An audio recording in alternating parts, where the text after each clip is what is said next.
নমস্কার, আমি আপনাদের জ্যোতিষ বন্ধু সৌমিক। আজকে একটা অত্যন্ত গুরুত্বপূর্ণ বিষয়ে আলোচনা করব। সেটা হলো মেষ রাশির শনির সাড়ে সাতি শুরু হচ্ছে 29শে মার্চ 2025 থেকে। এই শনির সাড়ে সাতিতে প্রথম এক বছর তারা কি ফল প্রাপ্ত করতে পারে, কি কি কাজ করবেন এবং কি কি কাজ করবেন না, এছাড়া আপনারা কি কি উপায় করতে পারেন সেই বিষয়ে আলোচনা করব। তো আসুন আলোচনায় আসা যাক।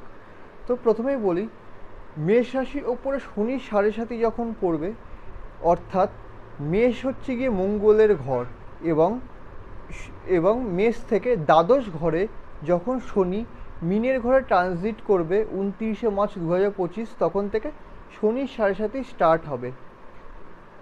তো আপনারা কি কি ফল প্রাপ্ত করতে পারেন। তো প্রথমে যেটা বলবো সেটা হলো দ্বাদশ ঘর। দ্বাদশ ঘর হলো ব্যয়ের ঘর।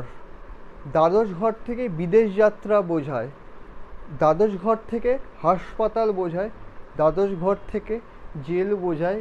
মেইনলি এই জিনিসগুলো দ্বাদশ ঘর থেকে বোঝায়। এবার দ্বাদশ ঘরে যখন শনি আছে, তখন আপনাদের কিন্তু ব্যয় বৃদ্ধি হওয়ার কিন্তু সম্ভাবনা আছে, সেই বিষয় থেকে কিন্তু সাবধান। এছাড়া দ্বাদশ ঘরে শনি, এটা ধরুন জন্মছকে শনি যদি খুব ভালো থাকে এবং অন্যান্য কিছু গ্রহের যদি সাপোর্ট থাকে, তাহলে হতেই পারে এই শনির সাড়ে সাতিতে আপনি বিদেশে চলে গেলেন এবং সেখান থেকে বেশ কিছু অর্থ উপার্জন করলেন, অথবা বাড়ি থেকে দূরে চলে গেলেন এবং সেখানে গিয়ে আপনার উন্নতি হলো।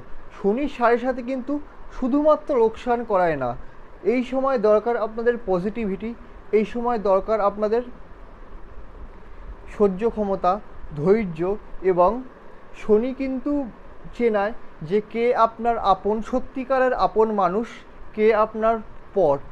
আমরা অনেক সময় আপনকে পর মনে করি বা পরকে আপন মনে করি, কিন্তু শনির সাড়ে সাতিতে কিন্তু এই জিনিসটা কিন্তু খুব ভালো মতো চেনায় যে আপনার বিপদের দিনে কে কে আপনার পাশে আছে, সেটা কিন্তু শনির সাড়ে সাতিতে কিন্তু চেনায়। একজন মানুষ কোনো সমস্যায় না পড়লে কিন্তু চিনতেই পারবে না যে কে তার বন্ধু বা কে তার শত্রু, বা কে নিউট্রাল, অর্থাৎ বন্ধুও না শত্রুও না। এটা কিন্তু শনির সাড়ে সাতিতেই কিন্তু মানুষ চেনে।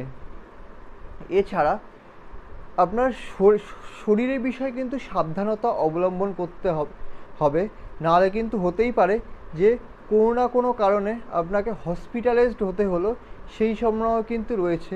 এছাড়া পরিবারের মানুষের দিকেও কিন্তু যত্ন নিতে হবে, তাদের হেলথের দিকে যত্ন নিতে হবে, এবং দেখবেন তাদের সাথে কোনো আর্গুমেন্টে কিন্তু যাবেন না, অর্থাৎ বিশেষ করে পিতা মাতার সাথে আর অযথা তর্ক বিতর্কে যাবেন না।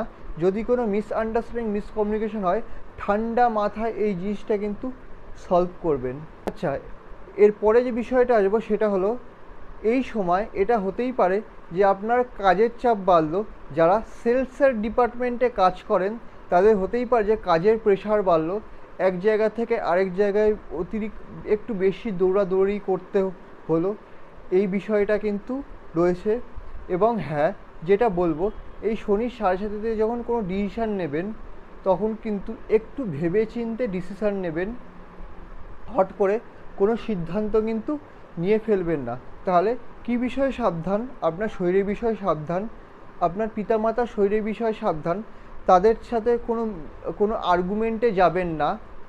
আর হ্যাঁ, মাথা গরম করে এই সময় কোনো ঝগড়াঝাঁটি বাক বিতণ্ডায় কিন্তু জড়াবেন না, এই বিষয়গুলো থেকে কিন্তু সাবধান। আপনাদের সমস্যা হলে আপনারা উপায় কি করতে পারেন?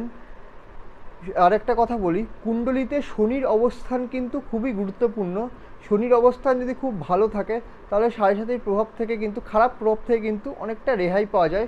শনির জন্মকুণ্ডলিতে শনি যদি খারাপ অবস্থায় যদি অবস্থান করে, তাহলে কিন্তু এই সাড়ে সাতিতে কিন্তু বেশ কিছু ট্রাভেল দেয় এবং মানুষকে অনেক জ্বালা যন্ত্রণা ভোগ করতে হয়, এই সম্ভাবনা কিন্তু থাকে। এবার কি কি আপনারা উপায় করতে পারেন? প্রথমে বলুন, হনুমান চল্লিশা পাঠ করুন। শনিবার দিন হনুমান চল্লিশা পাঠ করুন।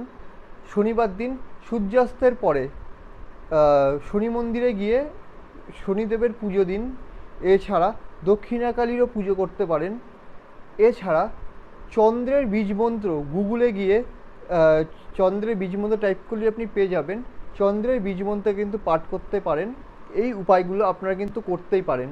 তো ভিডিওটা কেমন লাগলো জানান। ভালো লাগলে চ্যানেলটা সাবস্ক্রাইব করুন, ভিডিওটা লাইক করুন এবং শেয়ার করুন। ভিডিওটা দেখার জন্য ধন্যবাদ।